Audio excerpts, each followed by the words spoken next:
أعوذ بالله من الشيطان الرجيم بسم الله الرحمن الرحيم السلام عليكم ورحمة الله وبركاته الحمد لله وكفى والصلاة والسلام على رسول الله المصطفى وعلى آله وأصحابه وأمته لمن اجتبى اللهم لا علم لنا إلا ما علمتنا إنك أنت العليم الحكيم رضينا بالله ربا وبالإسلام دينا وبمحمد النبي ورسوله صدق الله العلي العظيم wa sadaqa rasulihil karim. Amma ba'd,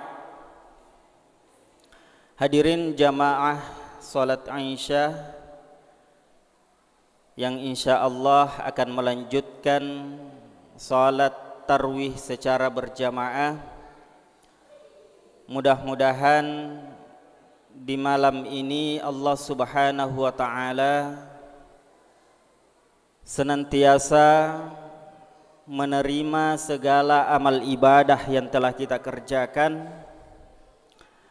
Mudah-mudahan Allah Subhanahu wa taala senantiasa memberkati kehidupan kita, memberikan kesehatan serta berkah terhadap rezeki-rezeki yang telah kita usahakan. Hadirin jamaah tarawih yang dimuliakan oleh Allah Subhanahu wa taala, kurang lebih 1 tahun terakhir ini kita melihat kondisi kehidupan umat manusia. Kita diterpa berbagai bencana sebagai bentuk musibah yang bertujuan untuk menguji keimanan kita kepada Allah Subhanahu wa taala. Mulai dari pandemi corona yang sampai hari ini belum juga tuntas terselesaikan, terjadinya bencana di mana-mana, terjadi banjir, terjadi gunung meletus, terjadi gempa bumi, dan berbagai bencana-bencana lainnya. Apa makna dari semua ini? Hikmahnya adalah Allah ingin menunjukkan kepada kita bahwa betapapun hebatnya manusia dengan ilmu pengetahuan yang telah mereka capai, betapapun canggihnya teknologi yang bisa kita akses sampai hari ini, tetapi kemampuan kita di hadapan Allah Subhanahu wa taala tentu masih jauh.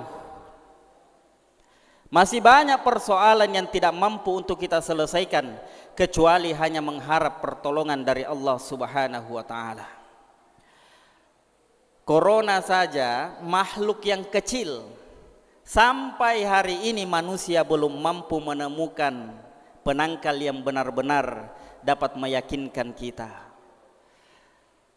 Artinya bahwa modal yang paling bermanfaat yang kita butuh saat ini adalah bagaimana hubungan kita kepada Allah, bagaimana harapan-harapan kita, bagaimana keinginan kita senantiasa kita panjatkan kehadirat Allah Subhanahu wa taala.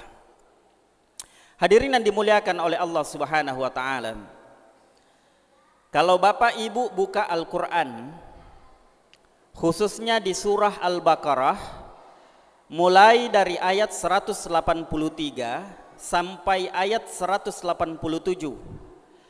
ayat-ayat ini khusus berbicara tentang puasa di bulan suci Ramadan. Akan tetapi ada satu ayat di antara ayat-ayat itu yang sama sekali tidak menyinggung tentang puasa, tapi Allah menyelipkan di antara ayat-ayat tentang puasa Ramadan. Ayat itu terdapat di ayat 186. Bagi yang punya Al-Quran boleh dicek.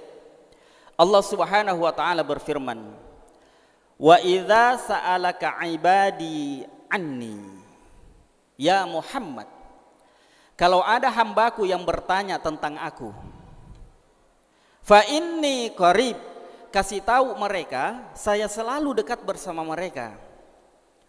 Ujibu da'watad da'i idza da'an, aku akan terima permohonan mereka, aku akan terima munajat mereka, idza da'an, kalau mereka mau meminta. Tapi ada syaratnya. Di ayat di lanjutan ayat tersebut Allah mengatakan falyastajibu li wal yu'minu bi la'allahum yarsyudun. Kalau doa mereka mau saya terima, maka syarat yang harus kita penuhi adalah penuhi juga permintaan Allah. Yakini Allah menerima permintaan kita, la'allahum yarsyudun, pasti Allah memberikan apa yang kita minta. Apa makna ayat ini?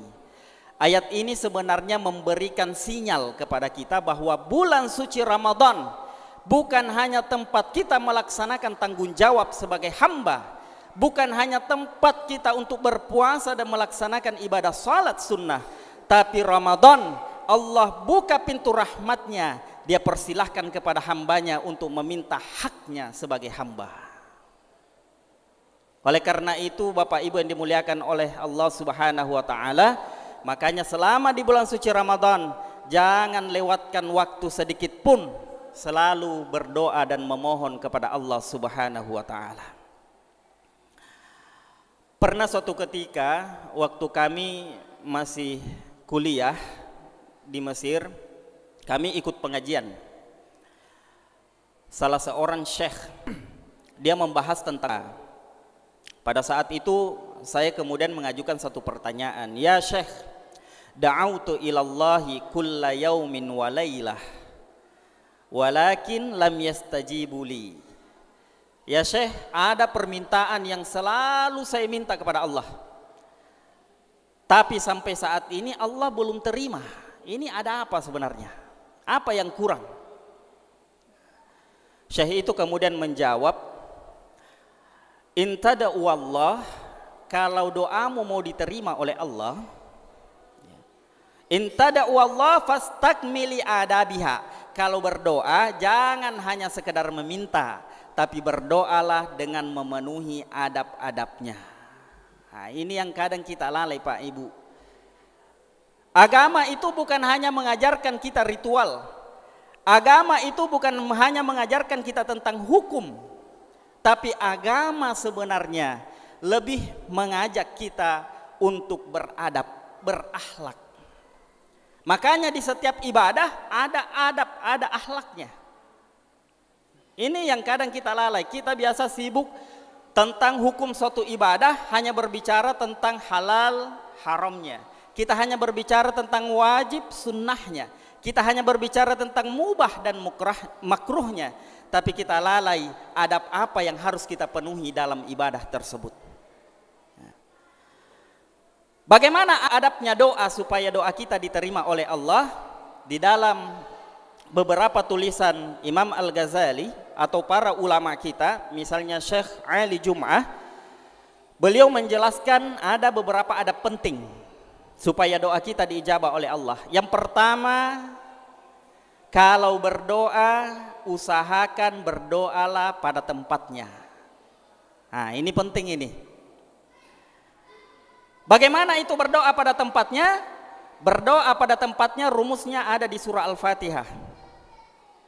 Di mana itu Allah Subhanahu wa taala mengatakan iyyaka na'budu wa iyyaka nasta'in. Kalau berdoa na'budu dulu, ibadah dulu, baru kemudian nasta'in, baru meminta. Makanya doa yang diijabah oleh Allah adalah doa yang didahului dengan ibadah ritual. Ada salah satu hadis yang diriwayatkan oleh Imam At-Tirmidzi. Hadis ini disampaikan oleh Abu Umamah. Beliau menceritakan bahwa ada salah seorang sahabat datang curhat kepada Nabi. Sahabat ini kemudian bertanya, ya Rasulullah, ayyud doa asma, yang mana doa yang mau didengarkan oleh Allah? Rasulullah menjawab, doa yang didengarkan oleh Allah di dua tempat. Pertama adalah fi jawfi akhiril lail, pertiga akhir malam. Jadi kalau ada hajat yang selama ini kita merasa hajat itu belum terpenuhi, coba bangun di sepertiga malam, minta kepada Allah.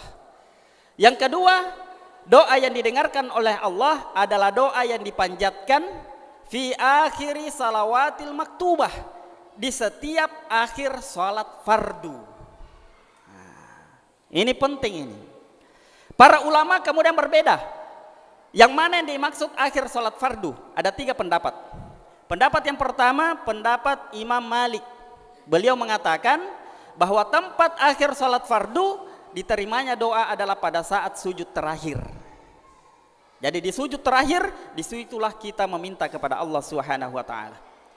Pendapat Imam Ahmad bin Hambal mengatakan bahwa doa di akhir salat fardu adalah ketika setelah tahiyat terakhir. Jadi setelah tasyahud akhir, disitulah kita meminta kepada Allah. Sedangkan pendapat Imam Asy-Syafi'i, dan ini yang banyak diikuti di Indonesia khususnya, adalah setelah salam, zikir, kemudian memohon kepada Allah. Kalau saya ditanya, Ustaz, yang mana yang paling baik? Saya bilang semuanya baik. Tidak ada yang tidak baik. Kenapa? Landasannya sama, semua punya dalil, dan yang mengatakan adalah ulama. Makanya jangan kita salahkan kalau orang selesai salam dia langsung loncat. Jangan son. Bisa jadi orang itu sudah berdoa, dia ambil jatahnya sesuai pendapat Imam Malik dan Imam Ahmad. Hadirin yang dimuliakan oleh Allah. Akan tetapi akhir-akhir ini kita lihat, nah ini saya lihat banyak orang yang salah tempat berdoa. Contoh, di mana dia berdoa? Di media sosial. Dia tulis status, ya Allah kasih saya rezeki, ya Allah kasih saya jodoh. Nah, ini sudah salah tempat ini. Kenapa saya katakan salah tempat? Doa itu adalah sirru bainal abdu wal khaliq. Doa itu adalah rahasia antara hamba dan pencipta. Kalau doa diumbar ke sana kemari, takutnya jadinya justru menjadi riya. Akhirnya harapan kita tidak tercapai. Maka rumus doa adalah ibadah dulu, baru kemudian memohon kepada Allah. Yang kedua, adab penting dalam berdoa adalah kalau berdoa, usahakan doa yang kita panjatkan kepada Allah yang sudah kita usahakan atau yang sedang dalam proses. Jangan meminta kepada Allah tapi sesuatu yang tidak diusahakan. Contoh, dia minta, ya Allah kasih lulus saya ujian, tapi tidak pergi ujian. Bagaimana doanya mau diterima? Minta rezeki, Allah kasih saya rezeki, tapi cuma tinggal di rumah. Allah mengatakan, innallaha la yugayyiru ma biqaumin hatta yugayyiru bi anfusihim. Allah tidak akan merubah nasibmu hingga engkau berusaha dan memohon kepada Allah Subhanahu wa taala. Yang ketiga, adab dalam berdoa. Ini juga banyak kejadian. Kalau berdoa, usahakan doa yang kita mohonkan kepada Allah adalah doa yang kita pahami.